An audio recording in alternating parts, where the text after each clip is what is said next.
মই doctor Ramal Krishna Rajbongshi, senior physiotherapist. Physiotherapy বা ভৌতিক চিকিৎসা আধুনিক চিকিৎসা বিজ্ঞানৰ এটা বিভাগ হয়।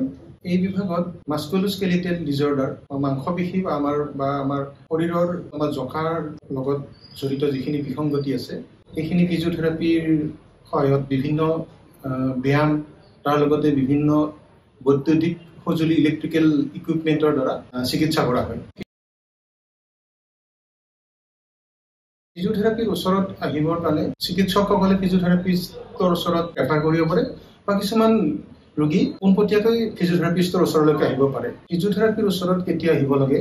যদি আপোনালোকৰ মাস্কুলোস্কেলিটেল ডিজৰ্ডাৰ যেনে মাংসপেশী আৰু আমাৰ হাড়জনিত যিকোনো ৰোগৰ সমস্যা ফিজিঅথেৰাপিষ্টৰ ওচৰলৈকে আহিলে আপোনালোকৰ সুফল পাব পাৰে। লগতে যিখিনি স্নায়বিক সমস্যা আছে তাৰ উপৰিও ষ্ট্ৰোক ৰিহেবিলিটেশ্যন, কোনোবা পক্ষাঘাত ৰোগত আক্ৰান্ত হৈছে সেইবিলাক ৰোগী ফিজিঅথেৰাপিষ্টৰ ওচৰত আহিব পাৰে বা বিভিন্ন ডিজেবিলিটিৰ ৰিহেবিলিটেশ্যনৰ কাৰণে ফিজিঅথেৰাপিষ্টৰ ওচৰত আহিব পাৰে।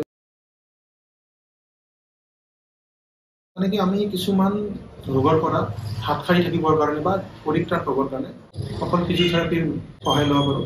যেনেকৈ আমাৰ কঁকালৰ বিষ থাকিলে, কঁকালৰ বিষত যদি আমি দৈনন্দিন আমি ব্যায়াম কৰোঁ বা ডিঙিৰ বিষ থাকিলে আমি দৈনন্দিন ফিজিঅথেৰাপিৰ সহায় লৈ বা ফিজিঅথেৰাপিষ্টৰ ওচৰত গৈ আমি ব্যায়াম যদি শিকোঁ এইবিলাক ৰোগৰ পৰা আমি বাচি থাকিব পাৰোঁ।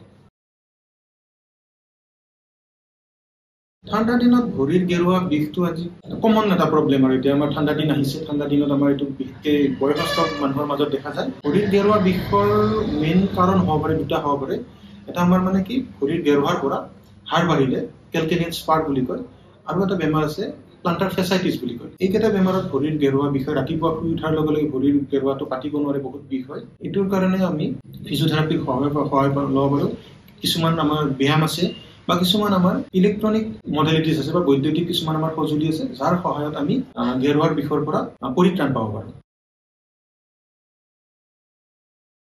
নিজকে সুস্থ কৰি ৰাখিবৰ কাৰণে আমি দৈনন্দিন ব্যায়াম কৰিব লাগে। সপ্তাহত আমি 5 দিন মিনিমাম আধা ঘণ্টাকৈ ব্যায়াম কৰিব লাগে।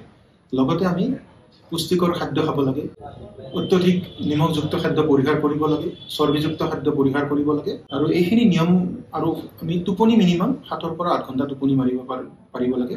এইখিনি নিয়মতে যদি মানি চলোঁ, আমি নিয়ম মানি চলোঁ, তেতিয়াহ'লে আমি সুস্বাস্থ্য বৰ্তাই ৰাখিব পাৰিম। আমি খেল ধেমালি কৰি থাকোঁতে যদি হঠাৎ আমি ভৰি মচকা হওঁ, তেনেকৈ আমি প্ৰাৰম্ভিক চিকিৎসা হিচাপে কি কৰিব পাৰোঁ?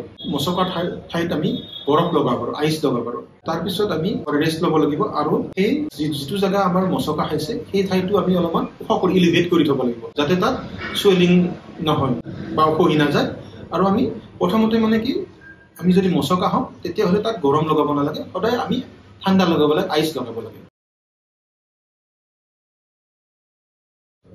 আজিকালি আমাৰ মানে কি যিটো আমি উঠোঁতে বহোঁতেই যিটো আমি পদ্ধতি অৱলম্বন কৰোঁ সেইটো সঠিক নহয়। আমাৰ যিটো আৰ্গনমিক্স বুলি কয়, বডি আৰ্গনমিক্সটো আমি মেইনটেইন নকৰোঁ।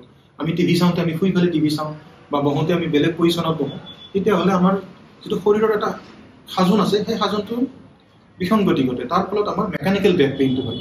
মেকানিকেল বেক পেইনটো ৰোধ কৰিবৰ কাৰণে প্ৰথমতে আমি বডি আৰ্গনমিক্সটো যিটো আমি বহোঁতে মেলোঁতে আমি ভুলকৈ বহি আছোঁ সেই বস্তুটো আমি প্ৰথমতে কাৰেক্ট কৰিব লাগিব।